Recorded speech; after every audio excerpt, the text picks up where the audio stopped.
Magic of the FA Cup, Grice. Plymouth beat Liverpool 1-0 today through Ryan Hardy's penalty after a pretty brainless giveaway by Harvey Elliott, I've got to say. I mean, you should know the rules by now, but Liam, I know you're probably desperate to talk about the FA Cup's magic. It sparkled today. Well, yeah, I mean, there's no better fairy tale than bottom of the Championship beating top of the Premier League. That's what the FA Cup's all about. That's what makes it enjoyable for us fans of lower league clubs, that once in a blue moon, these games will come along where you can take on the Titans and sometimes get a result. Obviously, we saw it with Leyton Orient against Manchester City, which I'm sure we'll talk about in a little bit as well. And yeah, like you said, it's the magic of the FA Cup, and it was very, very nice to watch. You know what? I just want to give Plymouth a bit of credit here. They hired the wrong manager in the summer in Wayne Rooney. I don't know why any club is touching Wayne Rooney as a manager, but the guy they've hired, Miron Muslic, I have no idea about him before today. Grice, you may know a bit more about him, but I was really impressed with the way he spoke and the way he seems to have galvanized the side, which has conceded the most goals in the top 4 divisions of the English Premier League. What do you want to give a bit of a word on him before we continue? Yeah, it's what happens when you bring in the right manager. Obviously, we've seen with Plymouth what happens when you bring in the wrong one. And look, they're still bottom of the Championship. He's not some miracle man who's coming and they've won every single game, but they certainly look a lot more defensively solid now. I mean, they kept out the most free scoring side in all of Europe today, so there's certainly that going for them. They've reinforced in January very well, spent all their money on the defence, which is the area they needed to address. I'm sure you were getting annoyed by their 3 centre-backs today who were sublime. 2 of them came in January, so yeah, I mean, as a neutral, I hope now Plymouth can kick on and maybe have a go at surviving the Championship, but that's what football's all about, isn't it? Being in the right place at the right time, and luckily for them, Muslic was there. Yes, exactly. Kevin, before 3 o'clock today, a lot of the talking sections of the media was Liverpool. Can they get a quadruple? I think they might just settle for a treble. Do you? Just the next step in Arne Slot's master plan. Getting knocked out early in the FA Cup eases fixture congestion.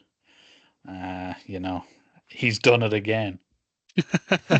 Well, I just want to say I could not really care less. Like, I have full credit to Plymouth that they've gone through, but from a fan perspective, there's been 2 years with Liverpool chasing the cups and chasing quadruples, and they've fallen short in the leagues both occasions. So don't really care. But Kevin, from the Liverpool, yeah, I know I was sort of half joking.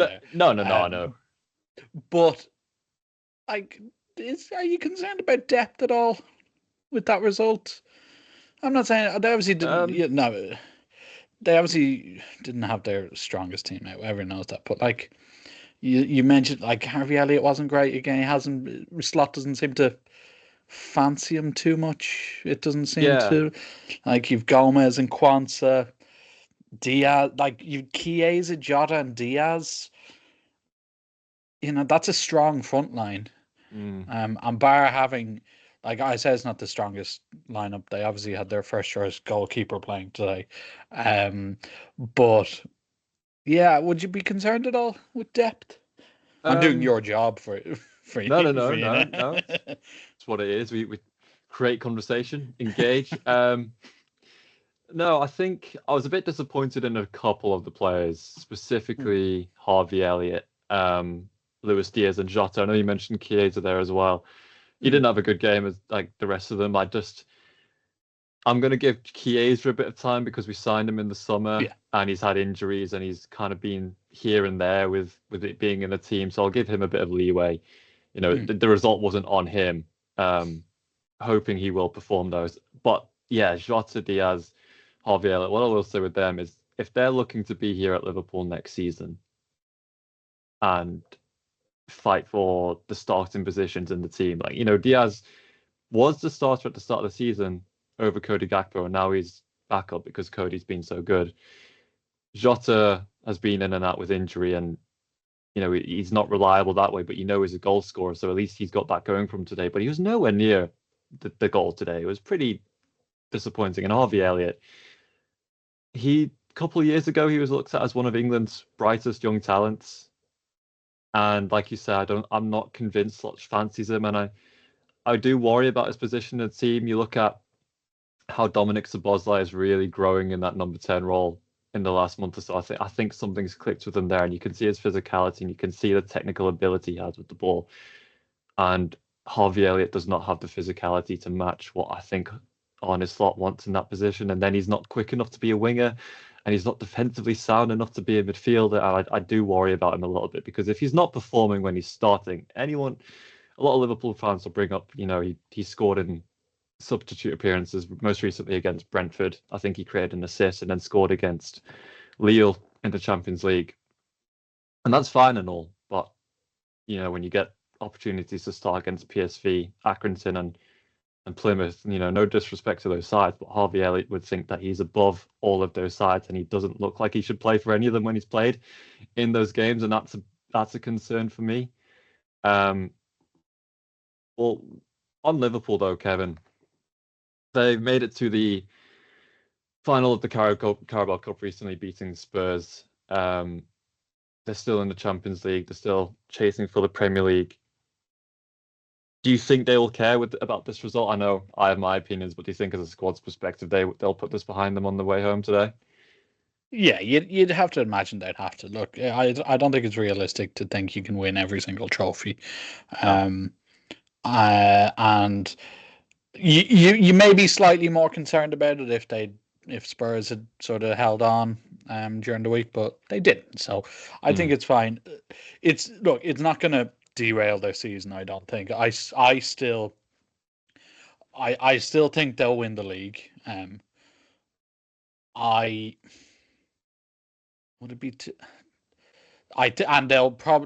think they'll beat Newcastle. So, and Champions League, it's going to be difficult. The Champions League is very open. Obviously, they had a near perfect sort of league phase, which obviously you have to hold up to them. And who knows if they get the league sort of wrapped up is put the wrong, but if they have a comfortable lead sort of as this, if you get into the quarterfinals and semi-finals of the Champions League, you could maybe start putting your priorities on that.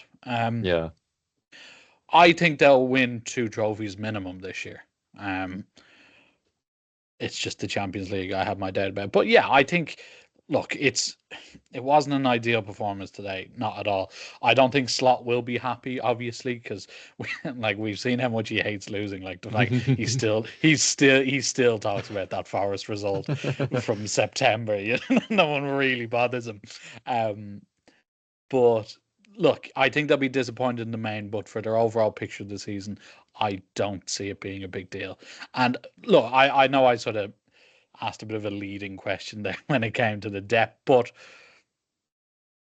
and I know it probably will happen, but we're recording 9th of February, still no contracts. Well, I know, and I know I'm trying to slightly get a rise out of you, slightly know exactly what's happening. But they haven't announced it. And there was all this, they might do it. This is their January signing. It's Salah and Van Dijk. I don't know if you've seen, Real Madrid have confirmed Lucas Vazquez, their second choice right back, is now out injured for a number of weeks. So,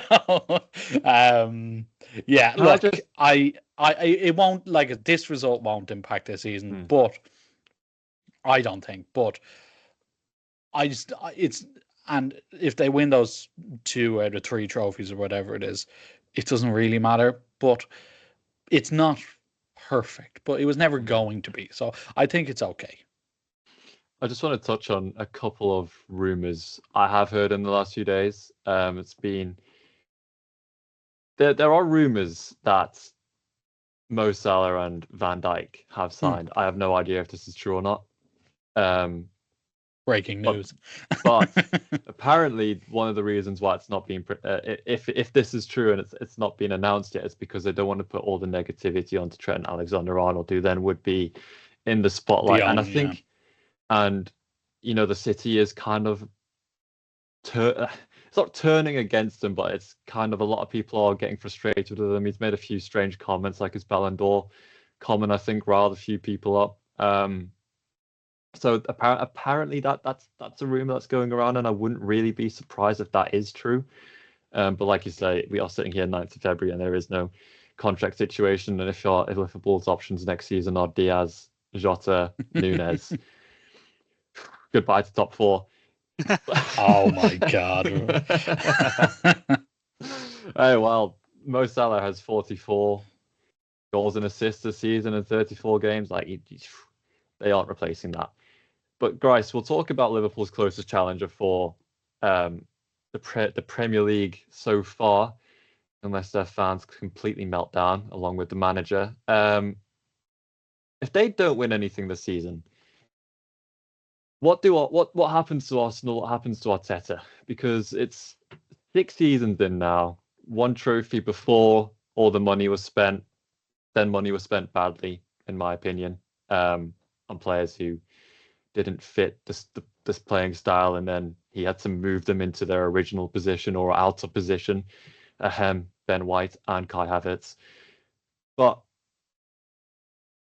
does he stay in a job come May? We don't want to be sensationalist. We don't want to create controversy most of the time. No, I'm joking. But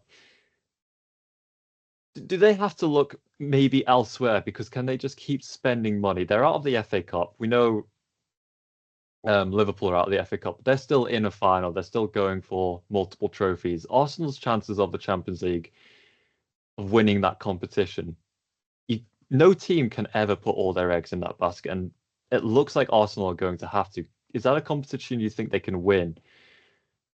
If they don't, what do you think happens to Arteta if they don't win a trophy this season? On these podcasts before, I've said a lot about Arsenal and Mikel Arteta that is predominantly negative. But I'll be a little bit positive for a minute. As much as there are all these talks about he's only won 1 trophy, he spent a lot of money, always manages to finish runner-up or third or whatever, and they're very valid points. I also think he's been quite unlucky in the sense that he's had the Manchester City sides that Liverpool have had to face. He's had the Liverpool Klopp sides to face, and now he might have thought this season, okay, Manchester City are having an off season, Klopp's left Liverpool, maybe this is my chance. And then Arne Slot's come in and done a brilliant job. So there is maybe that aspect to it. And I certainly think the board will factor in the fact that their competition has been very tough. But on the other end of that, at the end of the day, results and trophies are what every club wants, every owner wants. And that I think there does have to be a conversation at some point, maybe at the end of this season, once we know who's won what, that if Arsenal haven't at least ran Liverpool incredibly close and got to a final of something, that is it time for a change? Maybe I don't know, but it's definitely a plausible conversation to be having at the end of the season if Arsenal don't end up coming really close or actually winning something. Yeah, I mean, obviously we're talking about this at the start of February, and a lot of things could change between now and the end of the season. But Kevin, Arsenal, being knocked up by Newcastle in the way they did, I don't think they really held themselves up high in those 2 legs that they played. They've suffered another injury to Martinelli. I think they're still waiting on the severity of that, but I think rumors are saying 7 weeks. I'm not too sure. You've got Bukayo Saka, who is still a few weeks away. Do they look like a side that will be able to take Liverpool to the final day? No, I don't think so. I think we spoke maybe last week about how they sort of had that period at the start of the season where they drew a few, they lost a few, they had the sendings off, and Liverpool just haven't slowed down. And I think that's basically what will lose them the league.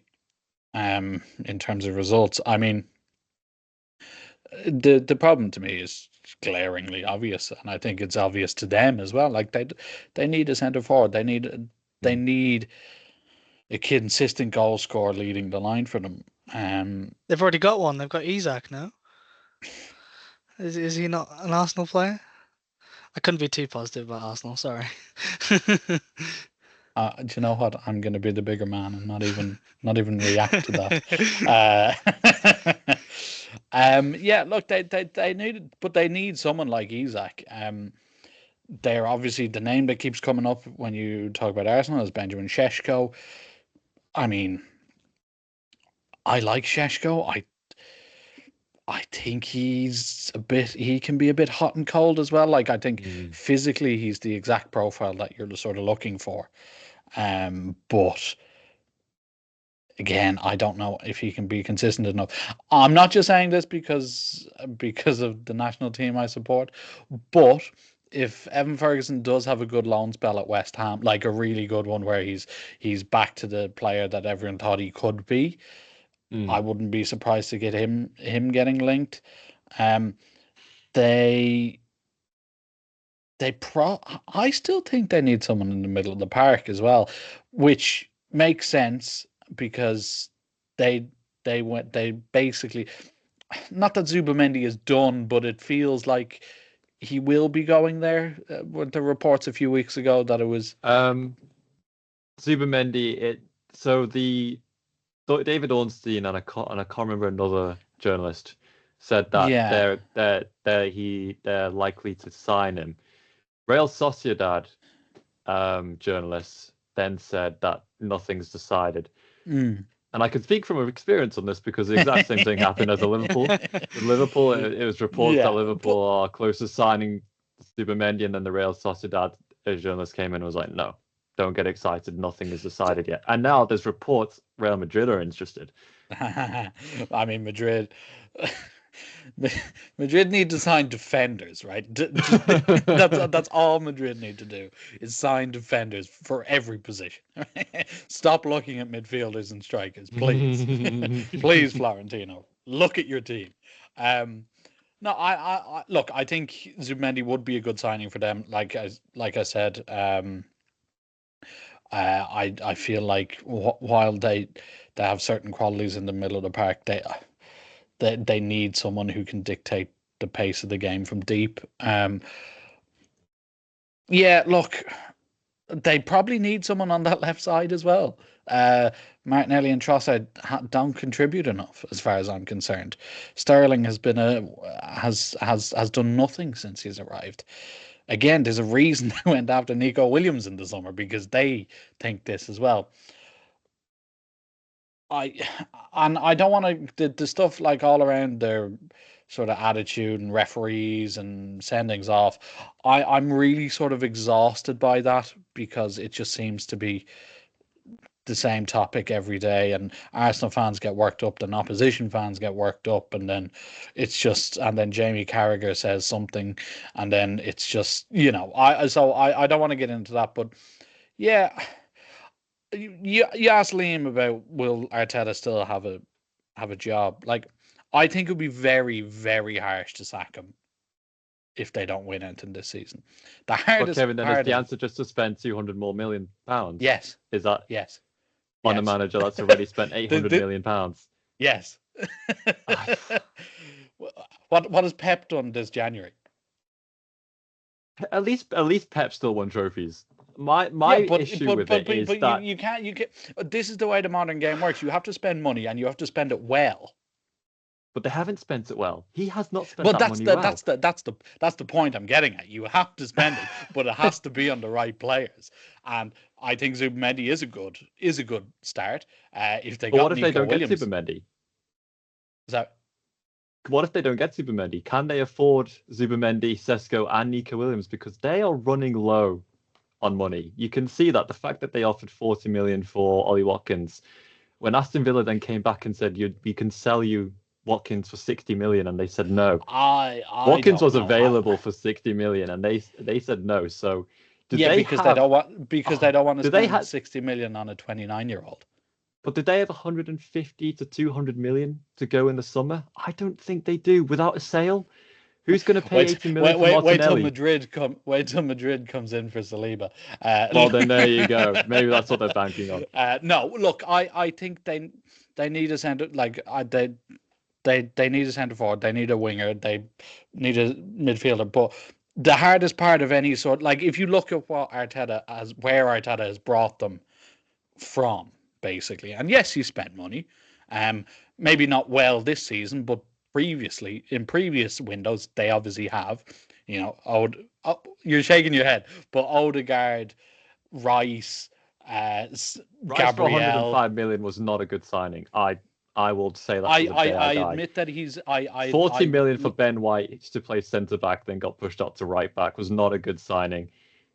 It was 35 million on Jesus. Darren, 70 million on Havertz to play in the midfield to then be put up front, and there's not consistent goals. I do not agree with Arsenal fans that they have spent money well. I think they spent about 800 million, and they could have spent that so much better. But they've really also basically solidified their defense with Timber, with Gabriel, with Saliba, with Raya. You can be selective. You're never going to get enough. You're never going to get 100% hit rate. Look, you know me, Darren. I will sit here and criticize Declan Rice every day of the week if you want me to, both professionally and personally. If you really need me to, but. And you're right, they overpaid for him, but that's not his fault. I think he has made it. I think he's made a difference to them. Is he the perfect midfielder? No, but he can play very well when he's complemented well. And I agree. I think it would be really harsh to sack him if they don't win anything this season, because the hardest part of any project is that final step, is winning a big trophy like a Premier League, like a Champions League. Obviously, he's won an FA Cup sort of during lockdown, but that is the hardest. But my question is he that manager to get them over the line? I don't know. And if they spend another 200 million to not get over the line. If he spends 200 million and in November they're 11th and have won 3 games, then yeah, sure. But second and then 10 points behind Liverpool again, for example, just throwing a team up there, Manchester City. If Manchester City come back, I was going to say this was meant to be winning the league again. This was meant to be Arsenal's year, and they were. Yes, I agree. They were taken by surprise that Arne Slot and Liverpool have done so well, and they've also been unlucky, you could say, argue with injuries this season, but at the same time not signing players to complement or have depth for their other players like Odegaard, like Saka, and playing them non-stop for 3 years in a row was always going to lead to injuries. So is it luck? I don't think so. I think it's just, physiology. It was always going to happen that they were going to have injuries at one point. And I think that is also Arteta's fault, personally. So I think I agree with a lot of what you said there, but I just think he has enough credit in the bank from where he's taken them from to be given one more chance. Sounds ridiculous, but I think I think it would be very premature, because again, if you sack him, who are you going to get?